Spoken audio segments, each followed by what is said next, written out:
নিকটোপোলিস ভ্যালির সেই অভিশপ্ত বাংলোর ইতিহাস শুরু হয় আজ থেকে ঠিক ৬০ বছর আগে। এলিনাস ব্রুক ছিল এক পৈশাচিক মস্তিষ্কের অধিকারী খুনি। সে তার শিকারদের স্রেফ মারত না, বরং তাদের মনের ভয় নিয়ে পৈশাচিক খেলায় মেতে উঠত। এলিয়াস মূলত পর্যটক বা একা থাকা মানুষদের টার্গেট করত। নির্জন রাস্তায় তাদের চোখে ক্লোরোফর্ম দিয়ে অজ্ঞান করে সে নিয়ে আসত এই বাংলোর অন্ধকার ভূগর্ভস্থ টর্চার সেলে। তার খুনের ধরন ছিল কল্পনাতীত বিভৎস। সে জীবিত অবস্থায় মানুষের শরীর থেকে চামড়া আলাদা করত এবং সেই যন্ত্রণাদায়ক চিৎকারগুলো পুরনো টেপ রেকর্ডারে রেকর্ড করে রাখত। সে ভিকটিমদের আত্মার আর্তনাদ শুনতে ভালোবাসত। কিন্তু ১৯৬৬ সালের এক কালরাত্রে হুট করে এইসব নিস্তব্ধ হয়ে যায়। এলিয়াস তার শেষ শিকারকে মারার সময় রহস্যময়ভাবে উধাও হয়ে যায়। পুলিশ যখন বাংলোতে অভিযান চালায়, তারা কোনো জ্যান্ত মানুষ খুঁজে পায়নি। তারা পেয়েছিল এলিয়াসের পচা গলা লাশ, যা ডাইনিং টেবিলের উপর এক অদ্ভুত ভঙ্গিতে বসানো ছিল। তার চোখ দুটো ছিল উপড়ানো এবং মুখে লেগেছিল এক পৈশাচিক হাসি। আশ্চর্যের বিষয় হল, তার লাশের আশেপাশে কোনো ধস্তাধস্তির চিহ্ন ছিল না, যেন কোনো অদৃশ্য শক্তি তাকে ভেতর থেকে দুমড়ে মুচড়ে শেষ করে দিয়েছে। এরপর থেকেই ওই ঘরে এলিয়াস এবং তার হাতে মারা যাওয়া সেই সব অভিশপ্ত আত্মারা চিরতরে আটকা পড়ে যায়। বর্তমানে আলেকজান্ডার, রায়ান এবং সোফিয়া, তিনজন পেশাদার প্যারানর্মাল ইনভেস্টিগেটর এই বাংলোর রহস্য উন্মোচনে সেখানে পৌঁছাল। তারা ভেবেছিল তারা শুধু কিছু অশরীরী ছায়া বা অদ্ভুত আওয়াজ রেকর্ড করবে, কিন্তু তারা জানত না এলিয়াসের প্রেতাত্মা এখনও সেখানে নতুন শিকারের অপেক্ষায় ওত পেতে আছে। বাংলোর ভেতরে পা রাখতেই সোফিয়ার রেকর্ডারে অদ্ভুত সব অডিও ফাইল নিজে থেকেই বাজতে শুরু করল। সেগুলো ছিল সেই ৬০ বছর আগের ভিকটিমদের গগন বিদারী আর্তনাদ।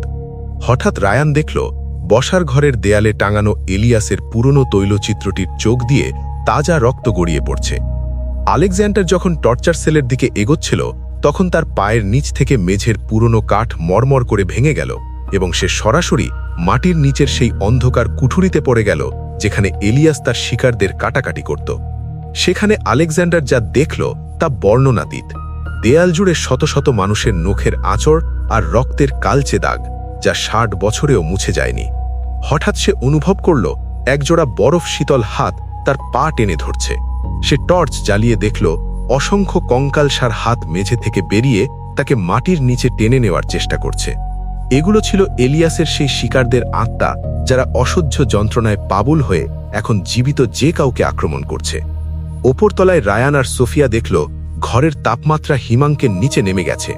দেয়ালের আয়নায় তারা নিজেদের চেহারার বদলে এলিয়াস ব্রুককে দেখতে পেল, যে হাতে একটি ধারালো অস্ত্র নিয়ে পৈশাচিক হাসিতে তাদের দিকে এগিয়ে আসছে। হঠাৎ সোফিয়ার ঘাড়ের ওপর একটা প্রচণ্ড চাপ অনুভূত হল এবং তার শরীর কোনো অবলম্বন ছাড়াই শূন্যে ভাসতে লাগল। অদৃশ্য কোনো শক্তি তাকে দেয়ালে আছাড় মারতে লাগল। জঙ্গল থেকে শুরু করে ঘরের প্রতিটি কোণ যেন এক একটা জ্যান্ত মরণ ফাঁদে পরিণত হল। তারা যেদিকেই দৌড়াচ্ছিল, সেদিকেই দেয়াল বা বন্ধ দরজা ভৌতিকভাবে তাদের পথ আটকে দিচ্ছিল। যখন তারা বাঁচার আশা একদম ছেড়ে দিয়েছে, তখন বাংলোর বাগানের পুরনো গেট চিরে ভেতরে ঢুকলেন মিস্টার ইথান। তিনি একজন রহস্যময় দার্শনিক, যিনি জীবন আর মৃত্যুর মধ্যবর্তী জগৎ নিয়ে সারা জীবন গবেষণা করেছেন। তার হাতে ছিল একটি প্রাচীন রূপোর ঘণ্টা এবং একটি চামড়ায় বাঁধানো পুরনো পাণ্ডুলিপি।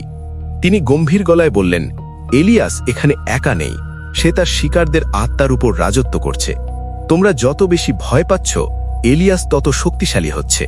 এই পৈশাচিক লুপ ভাঙতে হলে তোমাদের ওর লাশের সেই জায়গাটিতে ফিরতে হবে যেখানে ওর পতন হয়েছিল। মিস্টার ইথানের নির্দেশনায় তারা ডাইনিং টেবিলের সেই অভিশপ্ত জায়গাটিতে একত্রিত হল।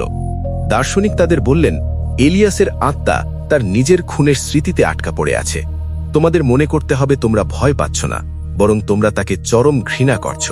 তোমাদের সাহসী ওর পতনের পথ। মিস্টার ইথান তার পাণ্ডুলিপি থেকে একটি প্রাচীন মন্ত্র উচ্চস্বরে পড়তে শুরু করলেন এবং রূপোর ঘণ্টাটি সজোরে বাজাতে লাগলেন।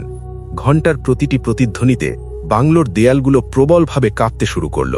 এলিয়াসের এক বিকট চিৎকার সারা বাড়িতে ছড়িয়ে পড়ল এবং বাতাস থেকে কালো ধোঁয়া কুণ্ডলি পাকিয়ে বেরিয়ে এলো। মিস্টার ইথান বললেন, অন্ধকারকে জয় করতে হলে অন্তরের আলোর ওপর বিশ্বাস রাখতে হয়, বিজ্ঞানের জড় যন্ত্রে নয়। হঠাৎ এক প্রচণ্ড আলোর ঝলকানিতে পুরো বাংলো আলোকিত হয়ে গেল এবং মুহূর্তের মধ্যে সবকিছু কবরের মতো নিস্তব্ধ হয়ে গেল। এলিয়াসের পৈশাচিক আত্মা এবং সেই হাজারো আর্তনাদ এক নিমিষে বাতাসে মিলিয়ে গেল। ভোরবেলা যখন ইনভেস্টিগেটররা টলটলে বাইরে এলো, তারা দেখল মিস্টার ইথান কোথাও নেই। শুধু বাংলোর প্রধান দরজায় একটা নতুন বাক্য খোদাই করা আছে, মৃত্যু কোনো শেষ নয়, বরং এক অনন্ত যাত্রা, যেখানে পাপের বিচার অবধারিত। আলেকজান্ডার, রায়ান এবং সোফিয়া বুঝতে পারল 60 বছরের সেই ভয়ঙ্কর অধ্যায় আজ চিরতরে শেষ হল, কিন্তু সেই কাল রাতের আতঙ্ক তাদের সারা জীবন তাড়া করে বেড়াবে।